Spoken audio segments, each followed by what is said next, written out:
Today I want to share a little story about the years that I was at the Illinois School for the Visually Impaired. For the last 4 years that I was at the Illinois School for the Visually Impaired, well, 3 years that is, I had time to get to class on time, and I would be like rushed to get to class. And like last year, I stopped to see what was going on with their own mini split there, because I was a little curious about what was going on. And then somebody comes up and tells me to get to class on time. And I was looking at the time, and I had about 12:59, 1 o'clock, that is, which I got there in time. So, if I was like running late, then usually I would let, somebody know. So I don't consider like 7:59 a time to leave unless you absolutely need to. But really, all that matters is you get there, you get there. It doesn't matter if you're late or not. You might get stuck in traffic, or you might end up, behind a slow-moving tractor. Basically, all that thing said, I dealt with this for years when I was in school, primarily when I went to the Illinois School for the Visually Impaired as a student. I dealt with that for like the last 3 years or 4 years I was there. So that's the main reason. But like I get awards that I received awards when I was there once.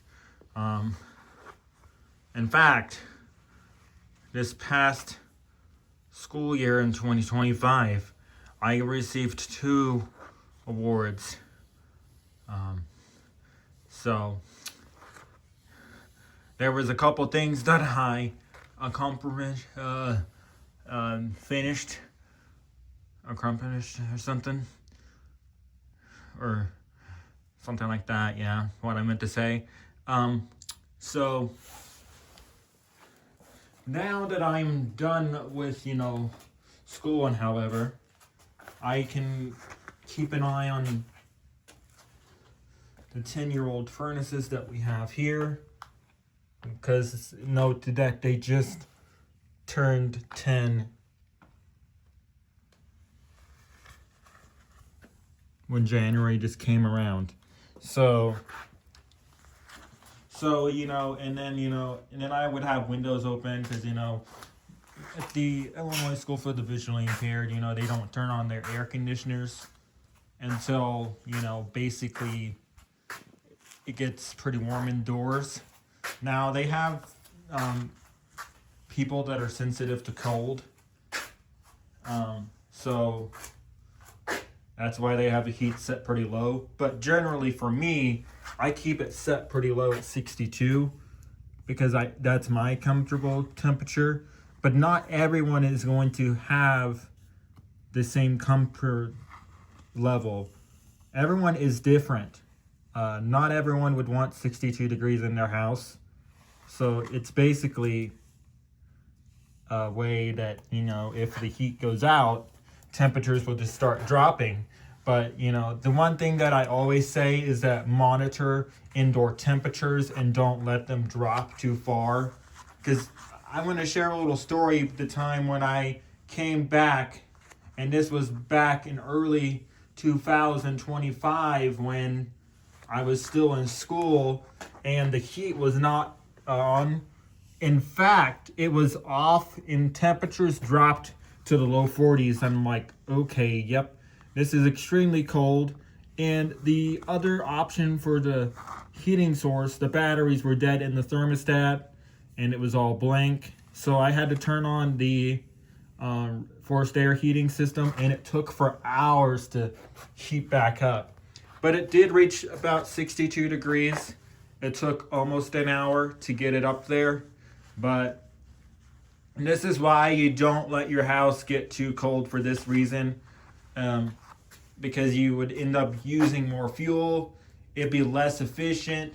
And you always will end up costing more on your gas bill if you have propane or natural gas. For me, it's propane that I primarily use because that's how I get my fuel for the water heater, the furnaces, and other heating situations. Kind of like down at the big house, the boiler uses gas. It's a bigger space, so it has to heat the system up. However, it's all radiant floor heating. The mini splits are used for air conditioning, which one of them has been replaced because the compressor failed about 2 years ago, something like that. So, or the compressor was about to fail, and the old Fujitsu mini split that was in the living room at the time before it got replaced, the older mini splits still remain. The one in the basement has a bad capacitor on the outdoor unit because when I turn it on, the fan does not start right away, which points towards a capacitor problem or a fan problem. When I spun the fan, when the protective grill was damaged, I was able to get the fan to turn, and that pointed out that the capacitor was the main fault. So anyways,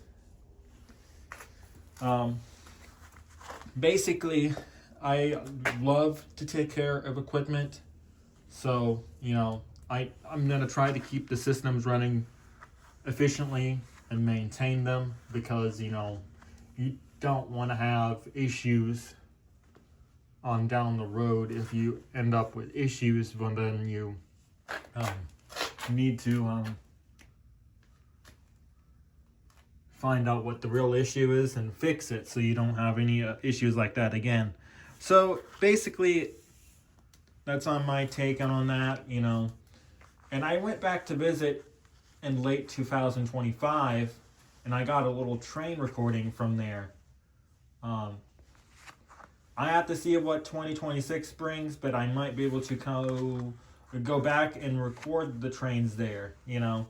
Like I say, I gotta be a little bit more careful with people that are sensitive and not want to be on camera, because that's the main thing I'm trying to aim towards this year, is to be responsible and not film people that don't want to be filmed, because basically you get in big trouble for that.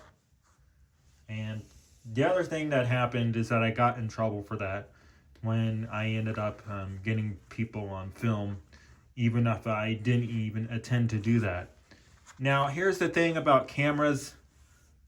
Cameras will record anything you say, but the new feature that I've been using for years, or still today, is that you can pause the video if someone comes up nearby, and you can pause there, and you can cut those, then you can cut that part out, and then you could still have the video of the train. And I done that, and believe me, it works out very well. So I'm just trying to stay out of trouble, and that's my main focus this year, is to stay out of trouble. So anyways, I gotta go inside because it's cold out here. But so basically what happens is that time has changed, and it's now 2026. So basically that's one thing that I have learned. So now I'm in adulthood, so I'm going to continue getting better, learn more and new things. So, anyways, have a good and safe New Year.